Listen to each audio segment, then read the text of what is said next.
നമസ്കാരം, ET ടോക്സിലേക്ക് സ്വാഗതം. നമ്മൾ ഇന്ന് കണ്ടിട്ടുണ്ടാവും വേദാന്തയുടെ ഡീമർജറുമായി ബന്ധപ്പെട്ട വാർത്തകൾ കുറച്ചധികമായിട്ട് നടന്നിരുന്ന ഒരു പ്രൊസീജിയർ ആയിരുന്നു. 2023 ഈ ഒരു ഡീമർജർ പ്ലാനുമായിട്ട് വേദാന്ത വന്നിട്ടുണ്ടായിരുന്നത്. പിന്നെ അവർക്ക് കുറേ റെഗുലേറ്ററി ഇഷ്യൂസ് ഒക്കെ ഫേസ് ചെയ്യേണ്ടി വന്നു. അതിനുശേഷം ഫൈനലൈസ് ചെയ്ത് ഇപ്പോൾ ഇങ്ങനെ വിഭജിക്കാൻ വേണ്ടിയിട്ട് തീരുമാനിച്ചിട്ടുണ്ട്. അപ്പോൾ ഈ ഒരു ഡീമർജറുമായി ബന്ധപ്പെട്ടുള്ള ഡീറ്റെയിൽസ് ആണ് നമ്മൾ ഇന്നത്തെ ഈ ഒരു ET ടോക്സിൽ സംസാരിക്കുന്നത്. ഈ ഒരു വിഷയത്തെ പറ്റി സംസാരിക്കാനായിട്ട് സെബി രജിസ്റ്റേർഡ് അനലിസ്റ്റ് ആയിട്ടുള്ള സനലാണ് നമ്മളോടൊപ്പം ചേരുന്നത്. Welcome sir. നമസ്കാരം. അപ്പോൾ വേദാന്ത ഇപ്പോൾ ഡീമർജ് ചെയ്യാൻ വേണ്ടിയിട്ട് തീരുമാനിച്ചിട്ടുണ്ട്. അപ്പോൾ ആദ്യം 6 യൂണിറ്റുകളായിട്ടാണ് വിഭജിക്കാൻ തീരുമാനിച്ചിരുന്നത്. ഇപ്പോൾ പിന്നെ 5 യൂണിറ്റുകളായിട്ട് വിഭജിച്ചിട്ടുണ്ട്. അപ്പോൾ നമുക്ക് ആദ്യം ഫ്രം ദ സ്ക്രാച്ച് തുടങ്ങാം. എന്താണ് ഡീമർജ് എന്നുള്ളത് പ്രേക്ഷകരോടൊന്ന് പറഞ്ഞ് മനസ്സിലാക്കാം. നമുക്ക് ഇൻട്രോ പോലെ എന്താണ് ഡീമർജ് എന്ന് ഒന്ന് ക്ലിയർ ആയിട്ടൊന്ന് സിമ്പിൾ ആയിട്ടൊന്ന് എക്സ്പ്ലെയിൻ ചെയ്യാം. കാരണം പലപ്പോഴും ഈ ഫിനാൻഷ്യൽ ടേംസ് സിമ്പിൾ ആക്കുക എന്ന് പറഞ്ഞാൽ കാരണം എല്ലാവർക്കും മനസ്സിലാവണമെന്നില്ല. സിമ്പിൾ ആക്കിയാലേ മനസ്സിലാവുള്ളൂ. ഓക്കെ, നമുക്കൊരു കൂട്ടുകുടുംബം വെക്കുക. ഓക്കെ, അതിൽ ഒരു അച്ഛനുണ്ട്, ഒരു 4 മക്കളുണ്ട്. ഓക്കെ, ഈ കൂട്ടുകുടുംബത്തിൽ ഈ 4 മക്കളും പല പല കച്ചവടങ്ങൾ ചെയ്യുന്നു. ഒരാൾ അലുമിനിയത്തിൻ്റെ കച്ചവടം ചെയ്യുന്നു, ഒരാൾ ഒരു പെട്രോൾ പമ്പ് നടത്തുന്നു, വേറൊരാൾ ഒരു അയണിൻ്റെ ബിസിനസ് ചെയ്യുന്നു. ഇങ്ങനെ വെക്കുക. പക്ഷെ ഇവരെന്താ വെച്ചാൽ ഈ പൈസ, ഈ പല പല ബിസിനസ്സിൽ നിന്ന് കിട്ടുന്ന പൈസ എല്ലാം കൂടിയിട്ട് ഈ കൂട്ടുകുടുംബത്തിലത്തെ ഒരുമിച്ച് കൊണ്ടുവന്നിട്ടാണ് ഇത് ഒരുമിച്ചാണ് ബിസിനസ് പോലെയാണ് നടക്കുന്നത്. മാനേജ് ചെയ്യുന്നത്. എന്തുണ്ടാവും വെച്ചാൽ ഇത് കാണുമ്പോൾ വലിയൊരു കുടുംബമാണ്. പക്ഷെ ഒരാൾ നല്ല രീതിയിൽ കച്ചവടം ചെയ്യുന്നുണ്ടാവും, എന്നാൽ ഒരാൾ വളരെ വേസ്റ്റായിട്ട് കച്ചവടം ചെയ്യുന്നുണ്ടാവും. പക്ഷെ ഇത് തിരിച്ചറിയില്ല. അപ്പോൾ ഇതിന്റെ ഈ കടം, ഈ വേസ്റ്റായിട്ട് ചെയ്യുന്ന ആളുടെ കടവും ഇതെല്ലാം ഇതിന്റെ മണ്ടയിൽ വരും, ഈ കൂട്ടുകുടുംബത്തിന്റെ തലയിൽ വരും. നല്ല രീതിയിൽ കച്ചവടം ചെയ്യുന്ന ആൾക്ക് ഈ ബാധ്യത ഉള്ളതുകൊണ്ട് കറക്റ്റായിട്ട് അതിൻ്റെ ഒരു മൂല്യം കാണൂല. അപ്പോൾ ചെയ്യാൻ പറ്റുന്നൊരു പണി എന്താ വെച്ചാൽ ഈ കൂട്ടുകുടുംബത്തെ സ്പ്ലിറ്റ് ചെയ്ത് എന്നിട്ട് ഓരോ മക്കൾക്കും ഓരോരോ വീട് കൊടുത്തു. അപ്പൊ അങ്ങനെ 5 വീടാക്കി നോക്കിയ സിമ്പിളായിട്ട് ഇങ്ങനെ പറയാൻ പറ്റും. ഇതാണ് വേദാന്തയിലും സംഭവിച്ചിരിക്കുന്നത്. ഇങ്ങനെയായിരുന്നു ശരി. അപ്പൊ വേദാന്തയിലെ ഡീമർജ് ചെയ്തപ്പോ എങ്ങനെയാണ് അവർ സ്പ്ലിറ്റ് ചെയ്തത്? ഇതില് നിലവില് ഇവർക്ക് 5 ഇതായിട്ടാണ് വരിക. അലുമിനിയം ബിസിനസ് ഒരു സെക്ഷനായി മാറും. വേദാന്ത അലുമിനിയം എന്ന് പറഞ്ഞിട്ട് വന്നു. വേദാന്ത ഓയിൽ ആൻഡ് ഗ്യാസ് വന്നു, ഓയിൽ ആൻഡ് ഗ്യാസിന്റെ ബിസിനസ്. അതേപോലെ തന്നെ വേദാന്ത പവർ എന്ന് പറഞ്ഞിട്ടൊരു സെഗ്മെന്റ് വരും, ഒരു കമ്പനി ആയിട്ട് വരും. വേദാന്ത സ്റ്റീൽ എന്ന് പറഞ്ഞിട്ട് അടുത്തൊരു കമ്പനി വരും. പിന്നെ വേദാന്ത ലിമിറ്റഡ് എന്ന് പറഞ്ഞിട്ട് അതിന്റെ മദർ കമ്പനി ആയിട്ട് അതും ഉണ്ടാവും. അതിപ്പോ നിലവിൽ ഇപ്പൊ ലൈവ് ഓടിക്കൊണ്ടിരിക്കുന്നുണ്ട്. ബാക്കിയുള്ളത് ലിസ്റ്റ് ചെയ്യുന്നുണ്ട്. അപ്പൊ ഇങ്ങനെ ഡീമർജ് ചെയ്യുന്നത് കൊണ്ട് നിക്ഷേപകരെ സംബന്ധിച്ച് എന്ത് പ്രയോജനമാണുള്ളത്? യഥാർത്ഥത്തിൽ ഇപ്പോൾ വേദാന്ത നേരത്തെ നോക്കുകയാണെങ്കിൽ നമുക്ക് ഇപ്പോൾ സ്ക്രീനറിലൊക്കെ പിയർ ഗ്രൂപ്പ് കമ്പാരിസൺ നടത്തുന്ന സമയത്ത് ഇതൊരു അലുമിനിയം, ഇപ്പം അതിൻ്റെ നമ്മൾ സ്ക്രീനർ എടുത്ത് നേരത്തെ വേദാന്തം നോക്കുമ്പോൾ എന്തുണ്ടാവുക വെച്ചാൽ അതിൽ ഈ അലുമിനിയം ആണോ അതിൻ്റെ ബിസിനസ് ചോദിച്ചാൽ അത്തരത്തില്ല, ഡൈവേഴ്സിഫൈഡ് മെറ്റൽസ് എന്ന് പറഞ്ഞൊരു ഗ്രൂപ്പിലാണ് കിടക്കുന്നത്. അപ്പോൾ ഈ വേദാന്തയുടെ കൂടെ കിടക്കുന്ന കമ്പനികൾ ചിലപ്പോൾ വേറെ മറ്റ് സെഗ്മെന്റുകളിലുള്ള കമ്പനീസ് ആയിരിക്കും. ഈ കോർ അലുമിനിയം ചെയ്യുന്ന കമ്പനികൾ അല്ലെങ്കിൽ സിങ്ക് ചെയ്യുന്ന കമ്പനീസ് ഉണ്ടാവില്ല. അപ്പോൾ എന്ത് സംഭവിച്ചു, ശരിക്കും വാല്യുവേഷൻ അവിടെ വരുന്നില്ല. പിന്നെ നമുക്ക് അതിന്റെ ഇത് കാണുമ്പോൾ തന്നെ ഡെപ്റ്റ് ഒക്കെ വേദാന്തയ്ക്ക് എപ്പോഴും നേരത്തെ ഉണ്ടായിരുന്ന ഡെപ്റ്റ് വളരെ കൂടുതലാണ് വേദാന്തയ്ക്ക് എന്നുള്ളൊരു ചീത്തപ്പേര് എപ്പോഴും അതിന് ഉണ്ട്. എന്നാൽ ശരിക്കും തന്നെ ഡെപ്റ്റ് വളർച്ച വേണമെങ്കിൽ ഡെപ്റ്റ് വേണം എന്നുള്ളൊരു ഇതുണ്ട്. കാരണം എന്താ വെച്ചാൽ നമ്മൾ ഇൻട്രസ്റ്റ് കൊടുക്കുന്ന പൈസ ഇപ്പോൾ ഒരു 10% ഇൻട്രസ്റ്റ് കോസ്റ്റ് ഓഫ് ക്യാപിറ്റൽ വരുന്നുണ്ട്. ഇപ്പൊ നമുക്കൊരു അതിന് ഇത് ഉപയോഗിച്ച് 10% കടം വാങ്ങിയിട്ട് 25% 30% റിട്ടേൺസ് ഉണ്ടാക്കുന്നുണ്ടെങ്കിൽ നമുക്ക് ഈ ഡെപ്റ്റ് കുഴപ്പമില്ല. പൊതുവേ ഒരു മൈനിങ് കമ്പനി, എക്സ്പ്ലോറേഷൻ കമ്പനി ആയതുകൊണ്ട് ഡെപ്റ്റ് ഉണ്ടാവും സ്വാഭാവികമായിട്ടും. അപ്പോൾ ഇത്തരത്തിലൊരു ഡീമർജർ വരുന്ന സമയത്ത് എന്താ വെച്ചാൽ ഓരോ കമ്പനിക്കും അതിൻ്റെതായിട്ടുള്ള വാല്യൂ കിട്ടും, ഒരു കാര്യം. പിന്നെ ഇപ്പോൾ FIIs ഇൻവെസ്റ്റ്മെന്റിന് വരുന്ന ഒരു ഉദാഹരണത്തിന് വരുന്ന സമയത്ത് ഇപ്പം അവര് പറയണം അവർക്ക് അലുമിനിയം ബിസിനസ്സിൽ ഇൻവെസ്റ്റ് ചെയ്യണം, അല്ലെങ്കിൽ സിങ്ക് ബിസിനസ്സാണ് അവർ കാണുന്നത്, അല്ലെങ്കിൽ പവർ കാണുന്നുണ്ട്. അവർക്ക് വേദാന്തം ഒരുമിച്ചിരിക്കുമ്പോൾ അവർക്ക് ഇൻവെസ്റ്റ് ചെയ്യാനുള്ളൊരു ഇതുണ്ടാവില്ല. പകരം എന്താ വെച്ചാൽ ഇതിനെ സെപ്പറേറ്റ് ആയി കഴിഞ്ഞാൽ അലുമിനിയത്തിൽ മാത്രം ഇൻവെസ്റ്റ് ചെയ്യാം, പവറിൽ വേണമെങ്കിൽ പവറിൽ മാത്രം ഇൻവെസ്റ്റ് ചെയ്യാം. ആ ഒരു മാനേജ്മെന്റ് അല്ലെങ്കിൽ ആ ഒരു കമ്പനിയിൽ ഫ്യൂച്ചർ ഗ്രോത്ത് കാണുന്നുണ്ടെങ്കിൽ അതിൽ മാത്രം ഇൻവെസ്റ്റ് ചെയ്യാം. ഓക്കെ, അപ്പോൾ നല്ല രീതിയിൽ പ്രവർത്തിക്കുന്ന ഒരു കമ്പനിയുടെ ലാഭം വേറൊരാൾ എടുത്തിട്ട് പോവില്ല, ആ ഒരു ഗുണമുണ്ട്. ഓക്കെ. അപ്പോൾ ഇൻവെസ്റ്റേഴ്സിനെ സംബന്ധിച്ച് ഈ ഡീമർജറിന് ശേഷം അവർക്ക് അവരുടെ പോർട്ട്ഫോളിയോയിൽ എങ്ങനെയായിരിക്കും വേദാന്ത വിസിബിൾ ആയിരിക്കും? അതായത് നമ്മുടെ ഈ ഒരു 5 സബ്സിഡിയറീസ് അല്ലെങ്കിൽ 5 സെപ്പറേറ്റഡ് കമ്പനീസ് ആയിട്ടാണല്ലോ പോകുന്നത്. അപ്പൊ എങ്ങനെയായിരിക്കും ആഫ്റ്റർ ഡീമർജർ അത് വിസിബിൾ ആകുന്നത്? ഇത് ലിസ്റ്റിംഗ് കഴിഞ്ഞ ഈ 5, അതായത് ഒരു കമ്പനിയുടെ ഒരു ഷെയർ ഇപ്പോൾ വേദാന്തരം ഇപ്പോൾ ഇന്നലെ 29-ാം തീയതിക്ക് മുൻപ് വാങ്ങിയിട്ടുള്ള 29-ാം തീയതി അതിന് മുന്നേ വാങ്ങിയിട്ടുള്ള ഒരാളാണെങ്കിൽ അവരിൽ ഒരു വേദാന്ത ഉണ്ടെങ്കിൽ അത് 5 ആയിട്ട് മാറും. അവർക്ക് ഒരു വേദാന്ത ലിമിറ്റഡിന്റെ ഷെയർ കിട്ടും, ഒരു വേദാന്ത അലുമിനിയത്തിന്റെ കിട്ടുന്നു, ഒരു വേദാന്ത ഓയിൽ ആൻഡ് ഗ്യാസ് കിട്ടുന്നു, ഒരു വേദാന്ത പവർ കിട്ടുന്നു, വേദാന്ത സ്റ്റീൽ കിട്ടുന്നു. അങ്ങനെ 5 കമ്പനിയായിട്ട് മാറും. ഇപ്പോൾ ഈ 5 കമ്പനി എന്ന് പറഞ്ഞാൽ ഇന്നലത്തെ ക്ലോസിംഗ് പ്രൈസ് എന്ന് പറയുമ്പോൾ 774 രൂപയാണ് ക്ലോസിംഗ് പ്രൈസ്. 774 രൂപയുടെ 5 ഇതല്ല കിട്ടുക. പകരം ഇതിന് ഈ കമ്പനികളുടെ വലുപ്പത്തിനും അതിന്റെ ഫിനാൻഷ്യൽ പെർഫോമൻസിനും ഇതെല്ലാം അനുസരിച്ചിട്ട് മാർക്കറ്റിൽ തന്നെ ഓൾറെഡി ഇതിന് വാല്യൂ വരും. അതിലിപ്പോൾ ഇന്ന് വേദാന്ത ലിസ്റ്റിംഗ് കഴിഞ്ഞപ്പോൾ ഇപ്പോൾ 270 രൂപയിലാണ് ഇപ്പോൾ ട്രേഡിങ് നടക്കുന്നത്. അതേപോലെ തന്നെ ഇതിന്റെ ആനുപാതികമായിട്ട് ഇതിന്റെ എല്ലാം വിലകൾ വരിക ഏകദേശം ഒരു 770 രൂപ. ഈ 5ന്റെയും കൂടി കൂട്ടുമ്പോൾ ഒരു 770 6 റേഞ്ചിലേക്കൊക്കെ എത്തും. കാരണം ഫൈനലി മാർക്കറ്റ് ആണല്ലോ ഇതിന്റെ വില തീരുമാനിക്കുന്നത്. ഓക്കെ. അപ്പൊ ഇങ്ങനെ ചെയ്യുമ്പോൾ, അതായത് ഇങ്ങനെ ഒരു ഡീമർജർ ചെയ്യുന്നത് കൊണ്ട് നിക്ഷേപകരെ സംബന്ധിച്ച് അവർക്ക് എന്ത് പ്രയോജനമാണ് ലഭിക്കുന്നത്? ഇപ്പോൾ ഫോർ എക്സാമ്പിൾ പറയുകയാണെങ്കിൽ ഇപ്പോൾ വേദാന്ത ഇതിന് മുന്നേ, അതായത് ഈ ഡീമർജറിന് മുന്നേ നോക്കുകയാണെങ്കിൽ ഈ പറയുന്ന ഒരു വലിയൊരു കോൺഗ്ലോമറേറ്റ് ആയിരുന്നു. അപ്പൊ ആ ഒരു രീതിയിൽ ഇൻവെസ്റ്റ് ചെയ്ത ആൾക്കാരായിരിക്കും, അങ്ങനെയുള്ള ഒരു ഉണ്ടായിരിക്കുമല്ലോ.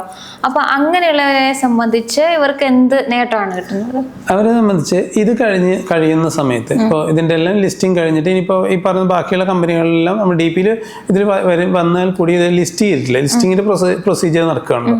അത് കഴിഞ്ഞു കഴിഞ്ഞാൽ ഏതേത് സെക്ടറുകളിലാണ് അവർക്ക് പ്രതീക്ഷയില്ല, ഇൻവെസ്റ്ററെ സംബന്ധിച്ച് അവർക്ക് ഏതേത് സെക്ടറിൽ പ്രതീക്ഷയുണ്ട് എന്ന് വെച്ചിട്ട് ഏതേത് കമ്പനീസ് ഇപ്പോൾ ഈ വേദാന്തയിൽ തന്നെയുള്ള ഏതേത് കമ്പനികളിലായിരിക്കും പ്രോഫിറ്റ് മാർജിനും പ്രോഫിറ്റും വരാൻ സാധ്യതയുണ്ട്, ഗ്രോത്ത് വരാനുണ്ട് എന്ന് മനസ്സിലാക്കിക്കൊണ്ട് അതിനുശേഷം ബാക്കിയുള്ള കമ്പനികളെ ഒഴിവാക്കിക്കൊണ്ട് ഇതിനെ മാത്രം മുന്നോട്ട് കൊണ്ടുപോയത്.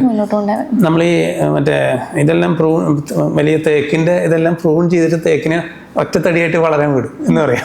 അതേപോലെ തന്നെ ഇതിന് ബാക്കിയുള്ള ലോസ് മേക്കിംഗ് കമ്പനീസ് ഉണ്ടെങ്കിൽ അതിനെല്ലാം പാർട്ടിനെ ഒഴിവാക്കിയിട്ട് നല്ല ഇതിനെ മാത്രം കൊണ്ടുപോകാൻ പറ്റും. അപ്പോൾ ഇതിന്റെ പ്രൊസീജിയേഴ്സ് നടക്കുകയാണെന്ന് പറഞ്ഞല്ലോ. അപ്പോൾ IPO പോലോ FPO പോലോ ഒന്നും ആയിരിക്കില്ലല്ലോ നമ്മുടെ ഇതിൽ പിന്നെ ഇനി വിപണിയിലോട്ട് എത്തുന്നത്. അപ്പൊ അതിന്റെ ഒരു മെത്തേഡ് എങ്ങനെയായിരിക്കും? അതായത് ഈ ഡീമർജറിന് ശേഷം എങ്ങനെയാണ് ഇത് മാർക്കറ്റിൽ വിസിബിൾ ആയിരിക്കുക, പിന്നീട് നമുക്ക് എങ്ങനെ അത് വാങ്ങാൻ പറ്റും? നോർമൽ ഷെയർസ് പോലെ തന്നെ മറ്റ് 5 കമ്പനികൾ നമുക്ക് വാങ്ങി ട്രേഡ് ചെയ്യാനും ഒക്കെ ആയിട്ട് പറ്റില്ലേ? നോർമലി ലിസ്റ്റിംഗ് പ്രൊസീജിയർ ഉണ്ട്. അതെല്ലാം കംപ്ലീറ്റ് ആയിട്ട് ഈ 5 കമ്പനികൾ 4 കമ്പനികൾ കംപ്ലീറ്റ് ആയി വരുന്ന മുറയ്ക്ക് ഇതുണ്ടാവും. നോർമലി പ്രീ ഓപ്പൺ സെഷൻ വരും. അതായത് പ്രീ ഓപ്പൺ എന്ന് പറഞ്ഞാൽ ഇപ്പോൾ ഈ വേദാന്തര കേസിലൊക്കെ പറഞ്ഞ പോലെ അത്തരത്തിലൊരു ഇത് വന്നിട്ട് ഒരു പ്രൈസ് ഡിസ്കവറി, മാർക്കറ്റിൽ തന്നെ പ്രൈസ് ഡിസ്കവറി വരും. എന്നിട്ട് നോർമലി ലിസ്റ്റ് ചെയ്തിട്ട് അതൊരു കമ്പനി പോലെ തന്നെ പോകും. അതിന് ചിലപ്പോൾ ഒരു മാസം 2 മാസം എടുക്കും. ആ ടൈം എത്രത്തോളം കൃത്യം ഇതാക്കാൻ പറ്റില്ല. അപ്പോൾ ഇങ്ങനെ നമ്മൾ ഈ ഒരു ഡീമർജർ ചെയ്തുല്ലോ, അപ്പോൾ ഇങ്ങനെ ചെയ്യുന്നത് കൊണ്ട് നിക്ഷേപകരെ സംബന്ധിച്ച് ഫർദർ ആയിട്ട്, അതായത് ഇപ്പോൾ ഓൾറെഡി കൈവശമുള്ള നിക്ഷേപകരുണ്ട്, 2 കാറ്റഗറിയാണ്, ഇല്ലാത്ത ആൾക്കാരുണ്ട്, ഈ ന്യൂസ് കാണുന്നവർ മാത്രമായിട്ടുണ്ട്. അപ്പോൾ കയ്യിലുള്ള നിക്ഷേപകരെ സംബന്ധിച്ചും പുതിയതായിട്ട് ഇൻവെസ്റ്റ് ചെയ്യാൻ താല്പര്യമുള്ള നിക്ഷേപകരെ സംബന്ധിച്ചും ഈ ഡീമർജർ എത്രത്തോളം പ്രയോജനമാണെന്നാണ് സാറിൻ്റെ ഒരു വിലയിരുത്തൽ? ഇപ്പോൾ നിലവിൽ കയ്യിലുള്ള നിക്ഷേപകരെ സംബന്ധിച്ച് അവർക്ക് ഇനി പുതിയ ഇത് വരുന്ന സമയത്ത് അവർക്ക് കറക്റ്റ് ഏതാണോ അവർ ഇപ്പോൾ ഓരോ ഇൻവെസ്റ്റേഴ്സിനെ സംബന്ധിച്ച് ഏതേത് സെഗ്മെൻറ്റ് അവർക്കൊരു പ്രതീക്ഷയുണ്ടാവും. ഇപ്പോൾ ഇന്ന സെഗ്മെൻറ്റ് കയറും. ഇപ്പോൾ ഓയിൽ ആൻഡ് ഗ്യാസ് കയറും ഇല്ലെന്ന് ഉറപ്പില്ല, എന്നാൽ മെറ്റൽസിൽ അലുമിനിയം കയറും. അപ്പോൾ അങ്ങനെയെങ്കിൽ ആ ഒരു സെഗ്മെൻറ്റ് മാത്രം കയ്യിൽ വെച്ചുകൊണ്ട് അവർക്ക് മുന്നോട്ട് പോകാം. പിന്നെ പുതിയതായിട്ട് വാങ്ങാൻ ആലോചിക്കുന്നവരെ സംബന്ധിച്ച് കൃത്യമായിട്ട് അടുത്ത ഈ 5 കമ്പനീസിൻ്റെയും എങ്ങനെയാണ് ഫിനാൻഷ്യൽ പെർഫോമൻസ് വാച്ച് ചെയ്തതിന് ശേഷം അതിൽ വിശ്വാസം വന്നതിന് ശേഷം മുന്നോട്ട് പോകുന്നതാണ് നല്ലത്. ഓക്കെ. അപ്പോൾ സാറിൻ്റെ ഒരു അഭിപ്രായത്തിൽ വേദാന്തയുടെ ഒരു മൊത്തത്തിലുള്ള ഫണ്ടമെന്റൽസ് നോക്കുമ്പോൾ ഒരു വാല്യൂ ഇൻവെസ്റ്റിങ്ങിന് പറ്റിയിട്ടുള്ള ഒരു സ്റ്റോക്കായിട്ട് ലോങ് ടേം ഇൻവെസ്റ്റേഴ്സിന് സ്യൂട്ടബിൾ ആണെന്ന് തോന്നുന്നുണ്ടോ? ലോങ് ടേം ഇൻവെസ്റ്റേഴ്സിൻ്റെ അതിൽ ഇപ്പോൾ നേരത്തെ ഞാൻ സത്യത്തിൽ വേദാന്ത എനിക്ക് അത്ര ഞാൻ നോക്കാതെ, കാരണം ഞാൻ നോക്കുന്ന കുറച്ച് കാറ്റഗറി ഉണ്ട്. അതിൽ ഡെപ്റ്റ് ഞാനൊരു മെയിൻ കാറ്റഗറി വെക്കാറുണ്ട്. കടം കൂടുതലുള്ള കമ്പനികൾ ഇൻവെസ്റ്റ് ചെയ്യാറില്ല. അത് ശരിയാണെന്ന് ഞാൻ പറയുന്നില്ല, കാരണം എൻ്റെ ഒരു മെത്തഡോളജി വെച്ചിട്ട് ഞാൻ കടം കുറവുള്ള എന്നാൽ കുറച്ചും കൂടി ബെറ്റർ റിട്ടേൺ ഓൺ ഇക്വിറ്റി എല്ലാം ഉള്ള, റിട്ടേൺ ഓൺ ക്യാപിറ്റൽ എംപ്ലോയിഡ് എല്ലാം ഉള്ള, ഡെപ്റ്റ് ഇക്വിറ്റി റേഷ്യോ വളരെ കുറഞ്ഞ കമ്പനികളാണ് ഞാൻ ഓപ്റ്റ് ചെയ്യാറ്. ഞാൻ കുറച്ചും കൂടി സേഫ് സൈഡിലിരിക്കാൻ ആഗ്രഹിക്കുന്നതുകൊണ്ടാണ് അങ്ങനെ ചെയ്യുന്നത്. എന്നാൽ കടം കൂടുതലുള്ള കമ്പനികളിൽ ഗ്രോത്ത് ഉണ്ടാവും എന്നുള്ള കാരണം അങ്ങനെ തന്നെയാണ് ഇൻവെസ്റ്റ്മെന്റ് നടക്കുക. കടം കൂടുതൽ എടുത്തുകൊണ്ട് അതിനേക്കാൾ ബെറ്റർ റിട്ടേൺസ് ഉണ്ടാക്കി കഴിഞ്ഞാൽ അത് നല്ലതാണ്, കടം നല്ലതാണ്, തെറ്റ് പറയുന്നില്ല. എന്നെ സംബന്ധിച്ച് ഞാൻ അധികം നോക്കാറില്ല. അത് ഈ ഒരു കാരണം കൊണ്ട് മാത്രമാണ്. എനിക്കൊരു സംശയം വരുന്നത്, വേദാന്തയുടെ ഒരു പ്രത്യേകത കടം കൂടുതലാണെന്നുള്ള ഒരു ഫാക്ടർ ഉണ്ട്. പക്ഷെ ഇപ്പോഴത്തെ ഡിവിഡൻഡ് പേ ഔട്ട് നോക്കുമ്പോൾ നല്ല രീതിയിൽ ഡിവിഡൻഡ് കൊടുക്കുന്ന ഒരു കമ്പനികളിൽ ഒന്നാണ് വേദാന്തയും ഹിന്ദുസ്ഥാൻ സിങ്കും ഒക്കെ. അപ്പൊ ആ ഒരു നിലയിൽ നമ്മൾ നോക്കുമ്പോൾ ഈ ഒരു ഡീമർജറിന് ശേഷം ഈ പറയുന്ന കടത്തിൽ വരുന്ന എന്തെങ്കിലും വ്യത്യാസം വരുമോ? അതായത് അവരുടെ കുറച്ചുകൂടെ അവർക്ക് ഫൈനാൻഷ്യലി കുറച്ചുകൂടെ സ്റ്റേബിൾ ആകാനുള്ള ഒരു പോസിബിലിറ്റി കൂടുതലാണോ? അതെ അതെ, സത്യം, കറക്റ്റാണ്. അത് കാരണം ഇത് 5 ആക്കി കഴിഞ്ഞാൽ ഈ കടവും ഇതേപോലെ തന്നെ സ്പ്ലിറ്റ് ആയി പോകും. കൃത്യമായിട്ട് ഏതേത് കമ്പനിയാണോ അതിന്റെ ഏതേത് സെഗ്മെന്റ് ആണോ ഇത് വന്നിരിക്കുന്നത് അതിലേക്ക് പോകും. അപ്പൊ നമ്മൾ ബാക്കിയുള്ള ഇതിനെ അനലൈസ് ചെയ്തുകൊണ്ട് നമുക്ക് ഇൻവെസ്റ്റ്മെന്റ് നടത്താം. കാരണം ഇത് അലുമിനിയം നമുക്ക് താല്പര്യമുണ്ടെങ്കിൽ അലുമിനിയം മാത്രം ഫോക്കസ് ചെയ്താൽ മതി. സിൽവർ ഇതുണ്ടെങ്കിൽ അത് മാത്രം ചെയ്താൽ മതി. ഇതെല്ലാം നമ്മളിപ്പോൾ നിലവിൽ നേരത്തെ ആണെങ്കിൽ നമുക്ക് ഇപ്പോൾ സിങ്കില് താല്പര്യമുണ്ട്. നമ്മൾ ഹിന്ദുസ്ഥാൻ സിങ്ക് എന്ന് പറയുന്നത് വേദാന്തയുടെ ഒരു സബ്സിഡറി തന്നെയാണല്ലോ. സബ്സിഡറി അല്ല, വേദാന്തയ്ക്ക് ഏകദേശം 60% സ്റ്റേക്ക് അല്ലേ. അപ്പൊ ആ ഒരു ഇതിലാണ്. അപ്പോൾ നമുക്ക് ആ ഫോക്കസ് ചെയ്തുകൊണ്ട് ആ കമ്പനികളിൽ മാത്രം നമ്മുടെ ഇൻവെസ്റ്റ്മെന്റ് ഒതുക്കാനായിട്ട് സാധിക്കും. യെസ്. അപ്പോൾ നമ്മുടെ മെയിൻ വേദാന്തയുടെ കാര്യം നമുക്ക് നോക്കാം. അതായത് ഈ സ്പ്ലിറ്റിന് ശേഷം, ഡീമർജറിന് ശേഷം വേദാന്ത മെയിനായിട്ട് മെറ്റൽ ബിസിനസ്സിലേക്ക് ഫോക്കസ് ചെയ്യും എന്നുള്ളതാണ് നമുക്ക് അറിയാൻ സാധിക്കുന്നത്. അപ്പോൾ വേദാന്തയെക്കുറിച്ച്, അതായത് ഈ മെറ്റൽ ബിസിനസിന്റെ പൊട്ടൻഷ്യൽ എത്രത്തോളം ഉണ്ടെന്നാണ് സാർ വിലയിരുത്തുന്നത്? ഈ വേദാന്തയിൽ ഒരു വാല്യൂ ഇൻവെസ്റ്റിംഗ് എന്നുള്ളൊരു രീതിയിൽ വരികയാണെങ്കിൽ സാറിന് ഒരു അഭിപ്രായം എന്താണ്? ഈ വേദാന്ത ഇത് കഴിഞ്ഞു കഴിഞ്ഞാൽ സാധാരണ ഹിന്ദുസ്ഥാൻ സിങ്കിന്റെ ഇതെല്ലാം വേദാന്തയിലാണ് വരുന്നത്. അപ്പോൾ അതിന് മേജർ ഒരു ഹിന്ദുസ്ഥാൻ സിങ്കിനെ സംബന്ധിച്ച് 75%, അല്ല ഹിന്ദുസ്ഥാൻ സിങ്ക് അല്ല, വേദാന്തയുടെ ഒരു ഇതിനെ സംബന്ധിച്ച് 75% മാർക്കറ്റ് ഷെയർ പ്രൈമറി സിങ്ക് മാർക്കറ്റിൽ ഉണ്ട്. അപ്പോൾ അതിന്റെ ഒരു പൊട്ടൻഷ്യൽ നല്ലതാണെന്ന് തോന്നുന്നുണ്ടെങ്കിൽ അത് നമുക്ക് ഇൻവെസ്റ്റ്മെന്റിലേക്ക് പരിഗണിക്കാവുന്നതാണ് എന്ന് പറയാം.